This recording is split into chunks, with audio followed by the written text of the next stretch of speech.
Pratapnagar bridge પર ગંદકી જોવા મળી તો આમ આદમી પાર્ટી મેદાનમાં આવી ગયું અને જાતે જ તેઓ દ્વારા આ બ્રિજની સાફ સફાઈ કરવામાં આવી। પ્રતાપનગર બ્રિજ પર ગંદકીના ઢગલા જોવા મળ્યા અને એટલે આમ આદમી પાર્ટીના કાર્યકર્તાઓ બ્રિજની સફાઈ કરવાના કામમાં જોતરાઈ ગયા। તેમણે કહ્યું કે વડોદરા મહાનગરપાલિકા દ્વારા સાફ સફાઈ કરવામાં નથી આવી રહી, કોઈ સ્વચ્છતાને લઈને ધ્યાન નથી આપી રહ્યું, એટલે અમે મેદાનમાં આવ્યા છે।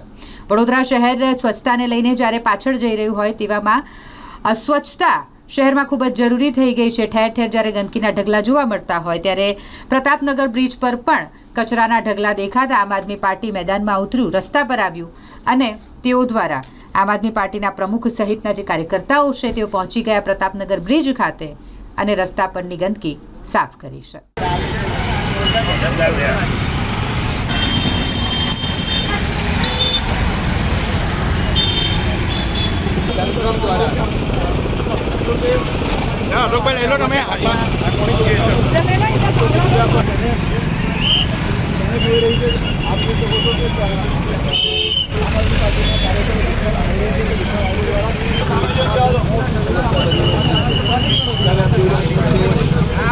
આ છેલ્લા 3 મહિનાથી અમે ઓબ્ઝર્વ કરી રહ્યા છીએ કે આ બ્રિજ ઉપર માટીના થોથે થોથા જામી ગયા છે, ઘાસ ઉગી ગયું છે, રોગચાળો ફેલાઈ રહ્યો છે।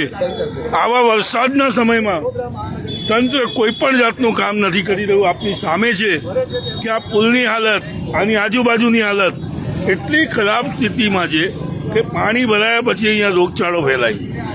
આજે આપ જોઈ રહ્યા છો કે ઠેર ઠેર માટીના થોથા જામી ગયા છે। મ્યુનિસિપલ કોર્પોરેશન કરી શું રહી છે? ખાલી વોટ લેવા માટે જ અહીંયા આવે છે।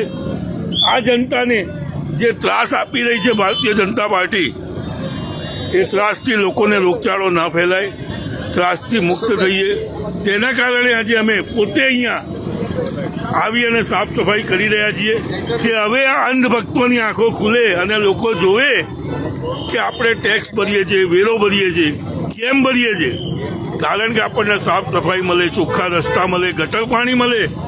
પણ એ પરિસ્થિતિ આજે 3 મહિનાથી બી આ ઝાડ ઉગી ગયા છે। તમે બતાવો, આ લીલા ઝાડ ઉગી ગયા છે બ્રિજ ઉપર, આવી પરિસ્થિતિ છે। આની અંદર અમારે જાતે આવીને આજે સાફ સફાઈ કરવી પડે છે। આ છે વડોદરાની હાલત કે જ્યાં જો ત્યાં ખાડા ફક્ત ને ફક્ત ખાલી પેપર ઉપર જ બતાવવામાં આવે છે કે અમે અહીંયા વિકાસ કરવા આવ્યા છીએ। વિકાસ નથી થતો, ઠેર ઠેર ખાડા ખોદી અને બોર્ડ લગાવી રસ્તા બંધ કરી દેવામાં આવ્યા છે। વીઆઈપી રોડ ઉપર જો રોજ એક માણસ મરે છે।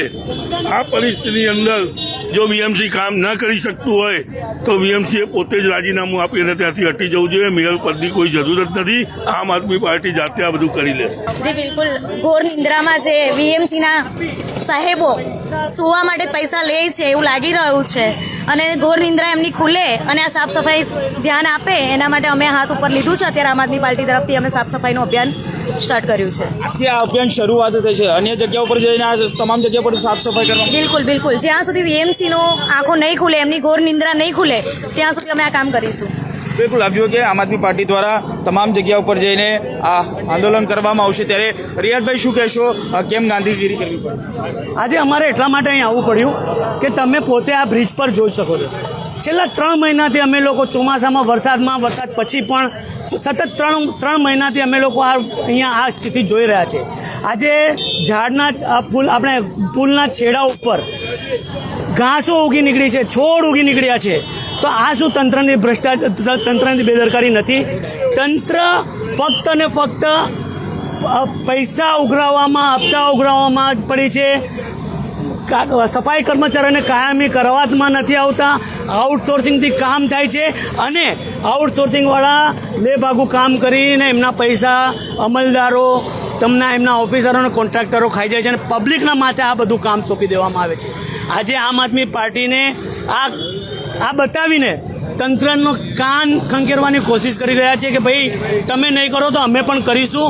આ બ્રિજ ખાલી ભાજપાના બાપનું નથી, ભાજપાનું નથી, આ આમ પબ્લિકનું છે, આમ પબ્લિકના પૈસાનું છે, સફાઈના વેરાના પૈસાનું છે.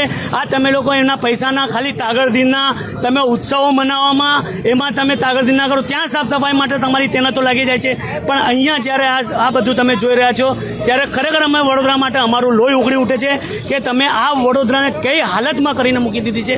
35 વર્ષમાં આ લોકોએ ભ્રષ્ટાચાર સિવાય કશું જ નથી કર્યું.